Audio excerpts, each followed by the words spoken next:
Funding for this program is provided in part by the Minnesota Arts and Cultural Heritage Fund and the citizens of Minnesota.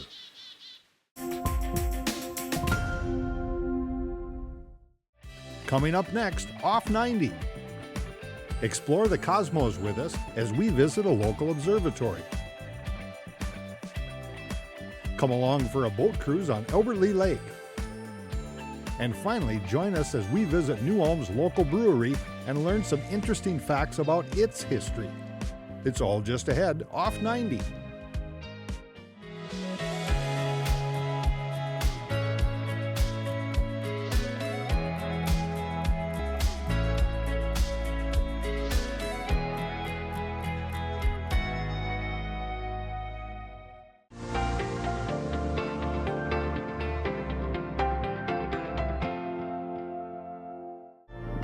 We are at the Sola Fide Observatory in Austin, Minnesota. We got it as a donation back in 1992. We got it from a doctor in town who was just really into astronomy. So he just built an entire observatory for himself, but when he moved away, he donated it to the city. And so since the Nature Center is under the umbrella of the Park and Rec Department of the city of Austin, it was either going to go to the library or to us. So it came with the name. So Sola Fide is just something that just kind of like happenstance upon, but it has a meaning of kind of like a greater, like opening up to the heavens. It's like a greater learning, a greater meaning for that. So Sola Fide, Sola Fide, either one we'll take, but we call it Sola Fide. When we got the observatory as a donation back in the early 90s, it was volunteer run mainly. So they had their own telescopes that they would sometimes bring out and that sort of thing. But we got a new one in the early 2000s. But when I started at the Nature Center in 2019, I saw that it was kind of untapped potential, like what a cool thing for the community to have. So as a project, we got in touch with a science teacher from Albert Lea who was just very into astronomy in general, has their own telescopes, all that sort of good stuff, and got his expertise on what we should be looking for, what kind of upgrades we need in order to utilize the space better. So with his help, we actually found a gentleman selling a telescope from Texas, and the only reason he was selling it is he was getting a bigger one. So we got an 18-inch Dobsonian Starmaster telescope, and that's just fancy terminology, nothing scary. The 18-inch means that's the size of the mirror, and that means it can collect a lot more light than a smaller one would be like a 5 or an 8, which would be the more amateur side of things, or the ones that are doing it very casually. So with our 18-inch Dobsonian, we can look at things like galaxies and nebulas and star clusters a lot better than if we had just a tiny one. So with that upgrade, we actually added in a deck for our observatory, as well as stairs that have lights on them, because we used to just have one of those like rolling ladders that you see in hardware stores, and that would be how you got up and saw the telescope. So with that, we also added some cement pads and some power outlets outside so other people can bring in their own telescopes too. It depends on who you ask of what is going to be your favorite thing. So if you go more towards the people who actually do this as a hobby, they want the deep space stuff. They want like the galaxies and the nebulas and star clusters. But if you get just people who have never even looked through a telescope before, a lot of times it's just like the moon, or it's one of the planets. So Jupiter, Venus, Saturn, and Mars are all pretty visible in our telescopes, and like you can see the rings of Saturn, you can see the stripes on Jupiter, and that is something that is just awe-inspiring for these people who have like never gotten to see that. You only see it when you look up an image on Google, right? So that's probably the favorite for more of the casual people, but the other ones, my favorite is the Orion Nebula, because you can see the stars being formed inside the nebula, and you can actually see a little bit of color too, so a little bit of green and blue. It's really, really cool. Oh man, the farthest that you can see that is that's a hard question. So it depends on sky conditions. If you were to observe in the winter, it's actually better for observing because there's not as much moisture in the air. So the less humidity, the clearer the sky is, and the less atmosphere you have to look through, kind of deal. So if it's humid and it's hot, it's better to stand outside in when you're looking through a telescope. But we can see, oh man, a couple million light years away, which is crazy. But those are big things. Those are like big galaxies, you know. Then there's small little gray smudges. Like that's all that it is in a telescope. But it is definitely cool to see because it's like your eye is actually seeing that. It's not a picture, right? So it's something completely different. So the Astronomy Club, I'm so excited about it. It happened back in 1993, just after we got the observatory, and that's the people who ran the observatory at the time. So it was just like-minded people who just liked astronomy and liked the starry night, all that sort of thing. They ran the observatory for us. But it kind of dwindled as people retired or they moved away and that sort of thing, so it kind of fell to the wayside, probably the early teens, 20 teens. And so I wanted to get it back up and running. So we have an observatory. It should be used. It shouldn't just be used for just like 2 nights a week. It should be used by people who want to use it, who want to learn about it. So our astronomy club is a completely free club to join. And it's for all ages and interest levels. You don't have to be an expert. We will have monthly meetings on the second Friday of every month, and we usually go over some sort of topic. And then if the skies are clear, it's a members only viewing night out here. So you not only get to look at different things that maybe we wouldn't look at with the public, because these people will probably have more patience to look for things like a little fuzzy galaxy a very far distance away, but also it gives them experience with running our stuff. So if they are really interested into this sort of thing and they get experience running our telescopes, then we can offer more opportunities to the public that way too. It's not a requirement to be in the club that you're going to run the observatory, but it is something that we are looking for. If you want to be a telescope driver, we will welcome you with open arms. In order to get involved with the Astronomy Club, you can contact us, you can email us, or you can show up to one of the public viewing nights and be like, hey, I'm interested, when's your next meeting? Or just show up to one of our meetings. Our meetings always happen at the Nature Center first, and then if it's clear, we come out here, because it's way easier to meet in an actual meeting room at the Nature Center than it is to try and shove everyone in this small building. Some things that people like to learn about or aren't expecting to learn when they come out here. So we have neighboring galaxies and the vastness of it all, of, oh, like, why can't we just zoom in on that galaxy more? Well, it's so far away. If we put as much zoom as we could, we're still not zooming in, we're just gathering more light. So we're just gathering more information about it. And like our neighboring galaxy, the Andromeda Galaxy, is however 30 million light years away, but that's a fair distance. It's huge. So the fact that there are so many galaxies out there and our closest one is that much with not a whole lot in between is really kind of mind-boggling to some people, and the size of stuff. Our telescope is pretty state-of-the-art of the fact that it is an 18-inch, which is pretty big for even a facility like this. A lot of times you'll go in and you'll see like maybe a 10 or an 8. So it's an 18-inch Dobsonian with a Starmaster on it. So the mirror has actually been coated like a special coating, so it's an even fancier mirror than just like the regular one. So you're looking at, you know, $10,000 worth of equipment. And so that sort of thing to use for free here for anybody who comes out is something that's super special.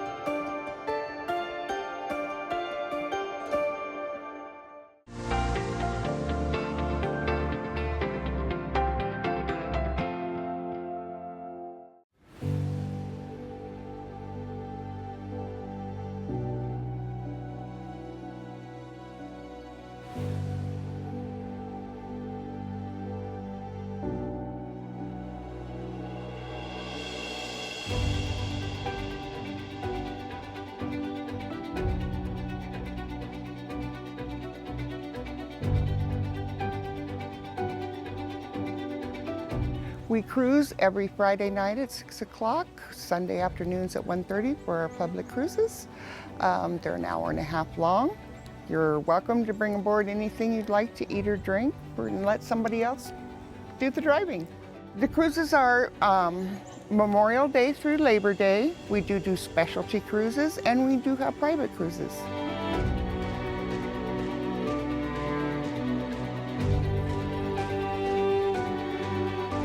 This is I like to refer to it as a lovely ranch style. It's all on one floor.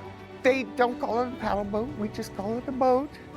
It's a tour boat is what it is, actually.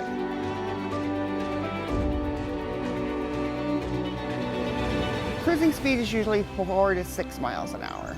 It goes very slow, but it's, oh yes, because you get to see everything, and zoom by, you don't get to see anything, so. We've had it up to 16 miles an hour, but that was hauling butt. That was fast. I wasn't on it then, but yeah.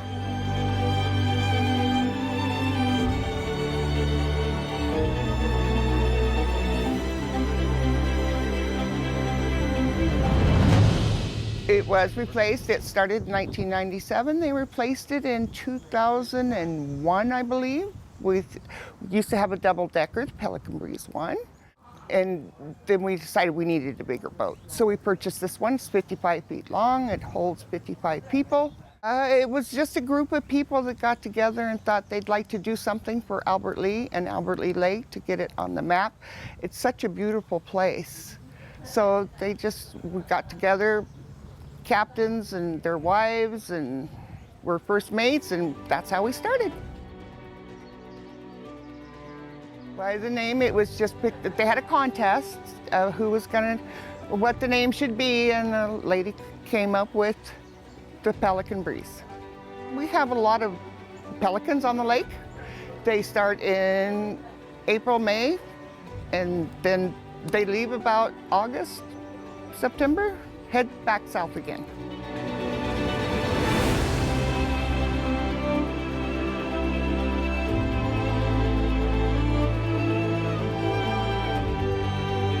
See lots of pelicans today, and other birds. We have several other species of birds and animals on the lake.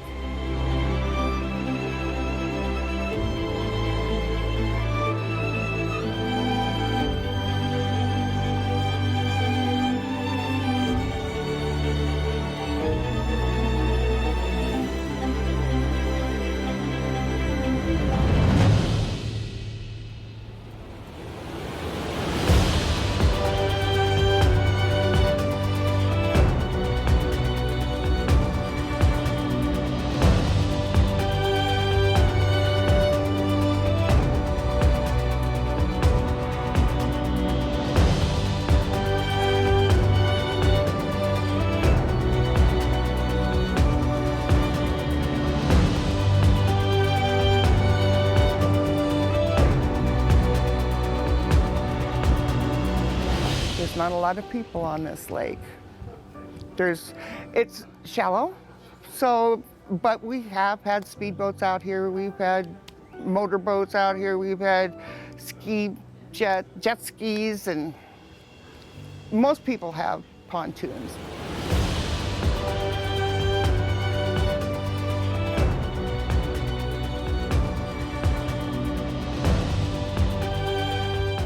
I've been doing this for 15 years.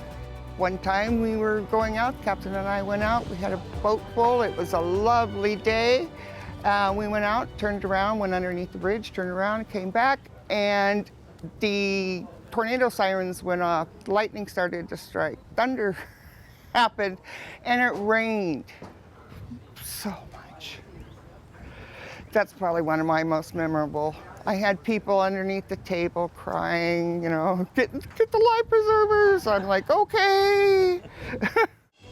They come from all over. We've had people from Germany, we've had people from Norway, we've had people from China, all the states. They come from all over. A lot of locals like to come and just enjoy it, just to enjoy the quietness and to be able to watch nature and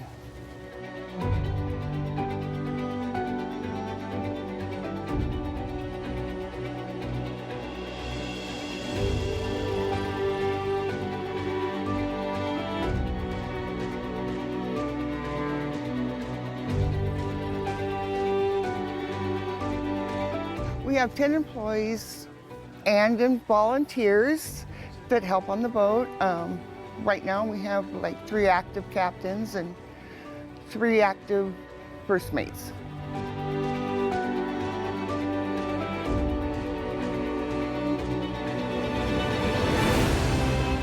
When you're out there, you see the I-35 bridge. That's a big draw. The pelicans, the houses along the lake, there's some fabulous houses out there. So, and where the pelicans hang out.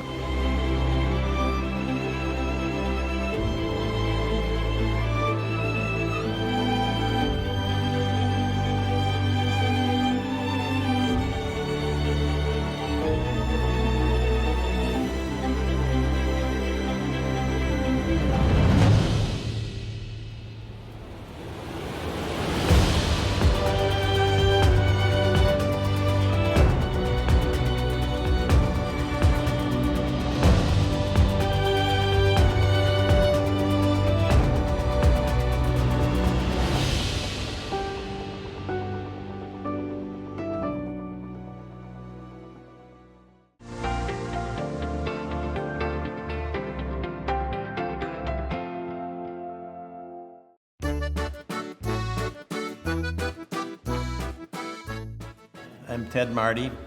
I am the current president of August Schell Brewing Company. We are the second oldest family-owned brewery in the country. August Schell came in 1856, and then in 1860 built the brewery here. Typical German breweries, the house was attached to the brewery. And so if you see the early pictures of the brewery, you'll see a little section that was the house and then the brewery. And then in 1885, he built the mansion at the end of the garden. And it was important for him to have the garden because he used it as a promotional, even way back then, to bring people to the brewery, sample the beer, and help build the brand. And so I think he died in his early 60s, and his son, August Schell, took over. He was a very, very smart brewer, innovative, and built up probably one of the nicest breweries in the state at that time. Otto actually died fairly young too in 1911, and then the brewery passed to Otto's brother-in-law, who had married August Schell's daughter. So that was George Marti, and then it stayed in the Martis every generation. Hopefully my son Kyle will take over, so he'll be a sixth generation. So the Dakota Uprising happened in the early 1860s. We had a good relationship with the Native Americans. So as they were moving up and down, if they needed something, Mrs. Schell gave them food, clothing, whatever. And things changed when the war broke out. Obviously it focused on the city of New Ulm, and they attacked several times and burned a fair amount of the city, and of course left us alone, which is pretty amazing. But nothing was touched. It was pretty tough to brew beer in the beginning. They mixed the mash by hand, no refrigeration. You were at the mercy of your ice supply, so we'd cut ice all winter long, stored in ice houses that we had, and then you ran out of ice, had to quit brewing because you couldn't brew in the July, August in the heat. So once refrigeration was invented, the ammonia refrigeration, and Otto Schell put that in, then the brewers had, they had control over pretty much all the processes. Then it was pretty much stable like that until the 1950s, and they built a new bottle house. And then once we started growing with our contracts, we needed more space, and so we added what we called our grain belt cellar, where we expanded, put in tanks and a new keg line. It was about 2005. I think we finished this facility here with the gift shop and the tap rooms and the tour center. And then the old house, it was our little gift shop, and then my brother had a music studio in there. He is the one that started the beer garden area. So we kind of expanded that over the years, and we added the brick patio down there and the stage. It's really a great campus here because we're right up against the river, and we got trees and flowers. everything you need.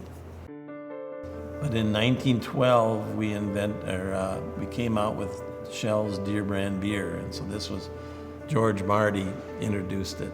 So this was a fine, a lighter Pilsner beer, and the whole country was sort of swinging to lighter beers. You know, before that you had pretty heavy, stout, dark beers, and now the consumer kind of liked seeing it in a glass, and it's kind of crystal clear and a nice white foam on the top, and so that was the American lager, and the consumer liked it. And so that was our Deer brand, and that's really been our flagship. It wasn't until probably the late 70s, early 80s, when the craft beer movement was starting to go, that we've really expanded our styles of beers. And historically, we've always kind of stuck with German-style beers. And this was Minnesota Brewing at the time. And they were a big contract brewer. You know, they had Grain Belt was their largest beer brand, and they needed to get rid of their returnable bottle line.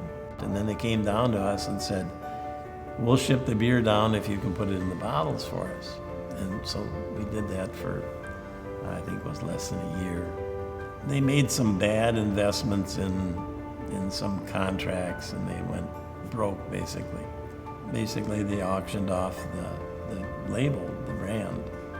But anyway, we won the bid, bought the brand in June, and by September, I think we had our first beers coming out.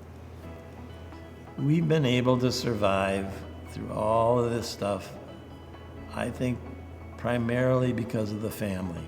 There's always been somebody that's taken over, that's in the family, and has wanted to ride it out, not throw in the towel.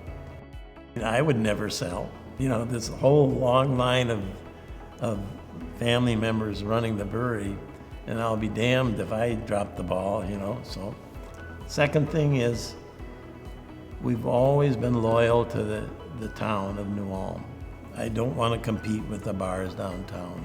We distribute to those bars downtown. I don't want to take their business away. I want to bring people to town. We don't run our events very long, and you know, usually they're done by 5:30, because I want them to go experience the rest of the town. My brother, actually, George, was working at the brewery at the time, and he was the creator of Bachfest. And we wanted to do something fun in the winter. And so that was 1987. Sort of evolved into almost 7,000 people now. So we never did do our own Oktoberfest until 2012. We try to keep it as authentic as we can to a German Oktoberfest. It's been fun events, you know, people have been great. It's really been an enjoyable event.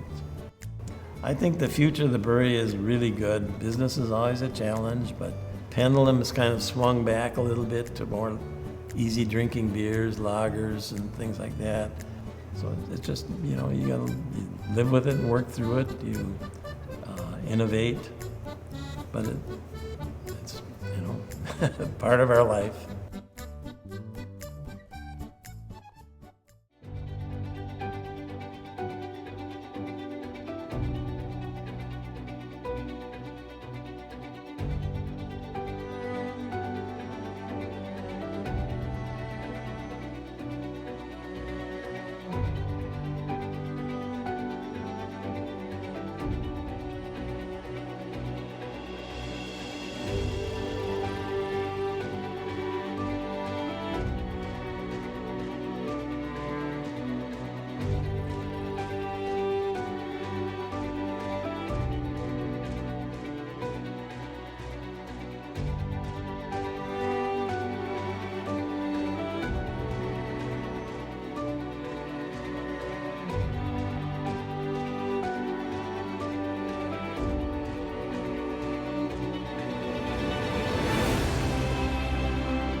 Funding for this program is provided in part by the Minnesota Arts and Cultural Heritage Fund and the citizens of Minnesota.